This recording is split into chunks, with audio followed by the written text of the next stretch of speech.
Hello mga koto.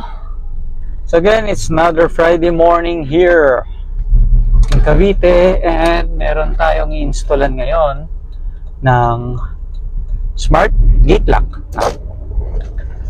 So ang Smart Gate Lock ay isang produkto na kung saan ay bibigyan ka rin niya ng supreme convenience pag pumapasok ka sa iyong gate.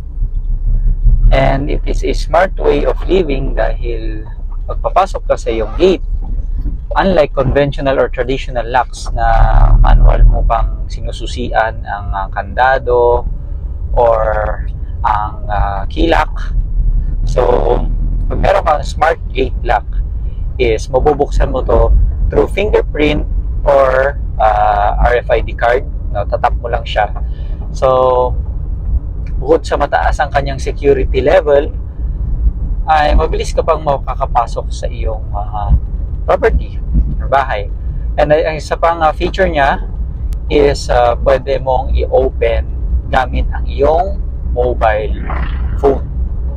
So yun yung isa sa napaka-convenient niyang feature dahil ibig sabihin kahit na wala kang susi, kahit na may kalyo na ang iyong fingerprint, hindi niya mabasa, so meron ka pa ring backup, no, kung paano ito mabubuksan. And kaya niya up to 100 users. So kung ganun kalaki po ang inyong pamilya ay kaya niya i-cover, no? So ayan. And ang isa pang feature niya, itong Smart Gate Lock is weatherproof. Of course, pag dating sa outdoor is kailangang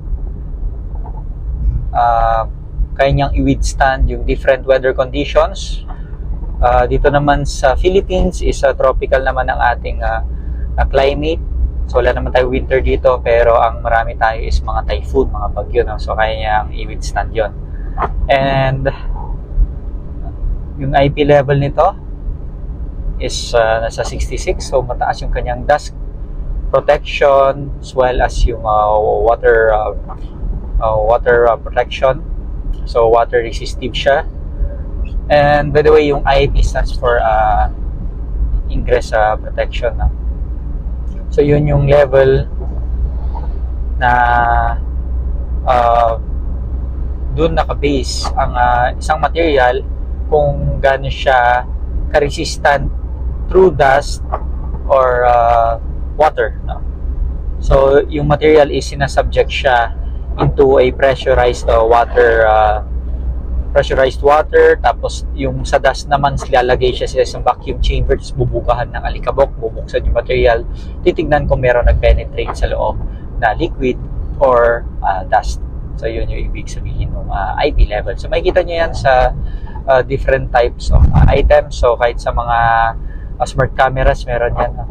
Pag merong IP65, IP67, IP68, IP66, so yun yung batayan. So ano siya, regulating standard. Okay, so yeah, lapit na tayo sa ating venue mga ka-auto. So update ko kayo mamaya ulit.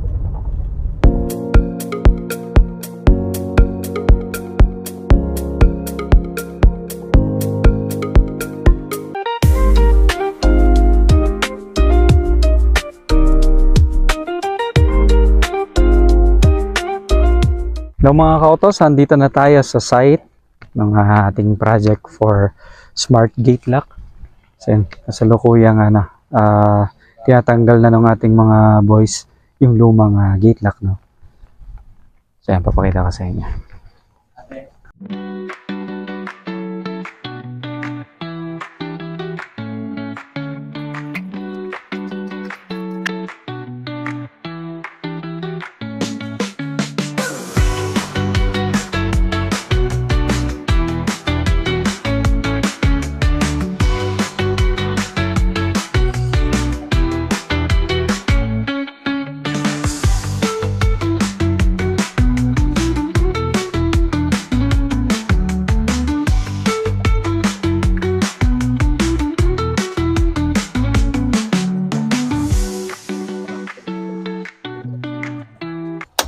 Mga ka-auto, so yan.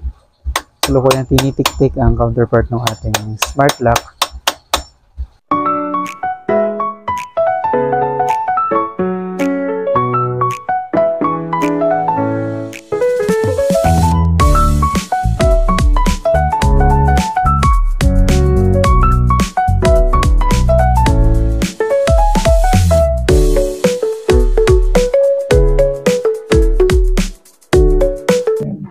Mga ka-auto, so yan, kakain na po tayo ng lunch. Ayan. Ayan, putok-batok po yung ulam natin. Kasarap na lechon. Yan.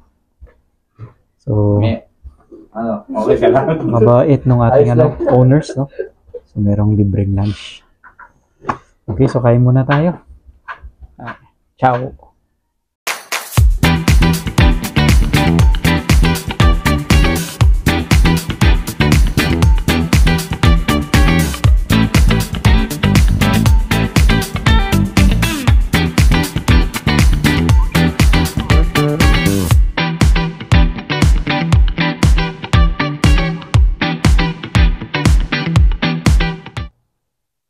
Yung mga auto, so yan, na-complete na ang installation ng ating smart gate lock. And eto siya, no? Pakita ko sa inyo, itsura niya na nakamount na. Okay. Yan.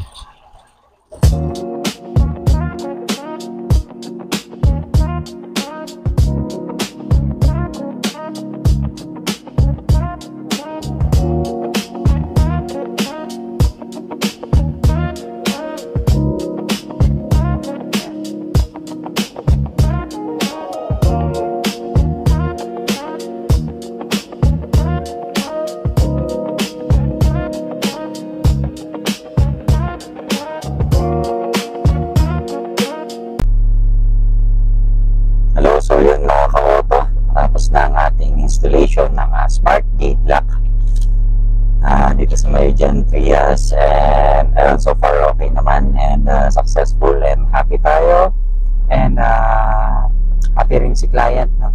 So natest natin siya. May need lang tayong balikan doon sa may latching counterpart. So binakbak kasi natin yung lumang yung latching counterpart na luma, and pinalitan natin siya ng bago, whereas mas malaki yung size ng bago, no? Kasi nga smart gate lock na yung nilagay natin, kasi yung dati is yung traditional lang na conventional na mga lock. So ang mahalaga doon is na ilagay natin na maayos, saka stable naman siya and matibay naman. So need lang natin siyang i-reinforce ng concrete, saka finishing touch, no? So babalikan natin yan bukas, pero minor na lang. So ang pinaka major natin is yung functionality, saka yung appearance ng ating smart gate lock, which is na-meet naman natin. So ayun, mission accomplished tayo mga ka-auto dun sa pag-install natin ng smart gate lock. So again, thank you sa pagsubaybay. If di pa kayo nakapag-subscribe sa ating channel, so please subscribe, pa-like yung video, and feel free to comment and share this video as well, no?